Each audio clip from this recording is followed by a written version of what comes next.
Bharat EU free trade deal पर EU अध्यक्ष Ursula von ने बड़ी बात कही है। थोड़ी देर पहले उर्सुला वॉन सोशल मीडिया पर भारत के साथ इस ऐतिहासिक डील का उन्होंने ऐलान किया, जिसमें उन्होंने भारत और ईयू यानी कि यूरोपियन यूनियन के 2 अरब लोगों के लिए एक फ्री ट्रेड जोन बनाने की जानकारी दी है। उर्सुला वॉन ने भारत के साथ स्ट्रैटेजिक रिश्ते को और मजबूत बनाने का भरोसा जताया। उन्होंने लिखा अपने पोस्ट में, आज यूरोप और भारत इतिहास रच रहे हैं। हमने अब तक की सबसे बड़ी डील पूरी कर ली है। हमने 2 अरब लोगों का एक फ्री ट्रेड जोन बनाया है, जिससे दोनों पक्षों को फायदा होगा। ये तो बस शुरुआत है। हम अपने स्ट्रैटेजिक रिश्ते को और मजबूती से निभाएंगे।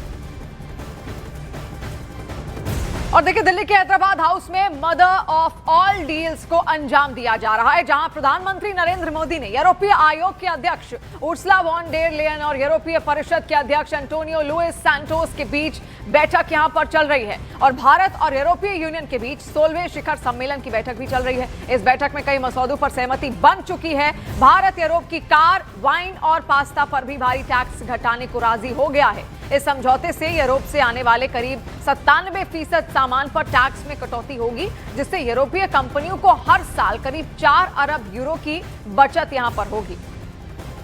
और देखिए, इसीलिए लंबे वक्त से इंतजार किया जा रहा था। साल 2007 में शुरुआत हुई थी कि किसी भी तरीके से यूरोपियन नेशंस के बीच में और भारत के बीच में ये फ्री ट्रेड एग्रीमेंट यहां पर हो सके, जिससे दोनों को ही बहुत बड़ा फायदा होगा। लेकिन कई बार बातचीत विफल भी हुई। लेकिन अब 20 साल बाद वो दिन आ रहा है, वो वक्त आ रहा है। तस्वीर भी हम आपको दिखा रहे हैं। एक ऐसा संयोग यहां पर बना है कि यूरोपियन यूनियन के सारे अध्यक्ष, सारे राष्ट्राध्यक्ष वहां पर मौजूद हैं और भारत के साथ ये फ्री ट्रेड एग्रीमेंट करने के लिए यूरोपियन यूनियन बिल्कुल तैयार हो गया है। देखिए, एक बहुत बड़ा कारण अगर आप देखेंगे, जिस तरीके से जो विश्व स्तर पर समीकरण बदल रहे हैं, यहां पर अलग अलग देश जो अब तक अमेरिका के साथ थे, वो धीरे धीरे अब अमेरिका से पीछे हटते हुए और मार्केट तलाश रहे हैं। और ऐसे में भारत उनको सबसे बड़ा विकल्प यहां पर दिख रहा है, क्योंकि भारत की आबादी ही अपने आप में पूरे विश्व में सबसे ज्यादा है, यानी कि एक बहुत बड़ा मार्केट यहां भारत में। और हमारे सहयोगी शैलेंद्र वांगू भी इस वक्त हमारे साथ जुड़ चुके हैं। शैलेंद्र, किस तरीके से देख रहे हैं आप 20 साल की बातचीत अब जाकर सफल हो रही है?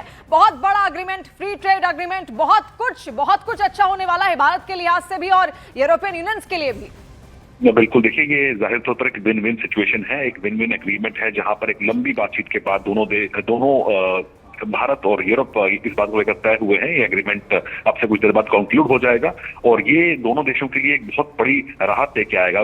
देखिए, इसमें सबसे बड़ी बात यह है कि जहां एक तरफ दुनिया में अनस्टेबिलिटी बनी हुई है, राष्ट्रपति ट्रंप की तरफ से जो धमकियां दी जा रही है, ना सिर्फ भारत को बल्कि यूरोपियन यूनियन को भी, तो ऐसे में ये डील जो दिखाती है किस तरह से एक आम सहमति के साथ में और दोनों देशों के हितों को ध्यान में रखते हुए, भारत और ईयू के हितों को ध्यान में रखते हुए, ईयू जो है वो 27 देशों का गुट है, तो ऐसे में किस तरह से डील को आगे बढ़ा जाएगा। हालांकि कहीं ना कहीं दबाव अमेरिका पर भी है। अब से कुछ दिन पहले राष्ट्रपति ट्रंप ने भी ये कहा था कि भारत और अमेरिका के बीच में जल्द एक डील होने वाली है। लेकिन अगर हम आज की डील की बात करें, तो यूरोप की तरफ से कहा गया है कि जो उनके प्रोडक्ट्स हैं, उनको भारत में बहुत कम टैरिफ पर वो अब भारत में वो सामान मिलेगा। नहीं, उसी तरह से भारत का जो सामान है वो बहुत कम कीमतों पर यूरोप में मिलेगा। तो ये दोनों देशों के, दोनों तरफ के पक्षों के लिए बहुत ही हितकारी एक डील है, जो अब से कुछ देर बाद साइन हो जाएगी।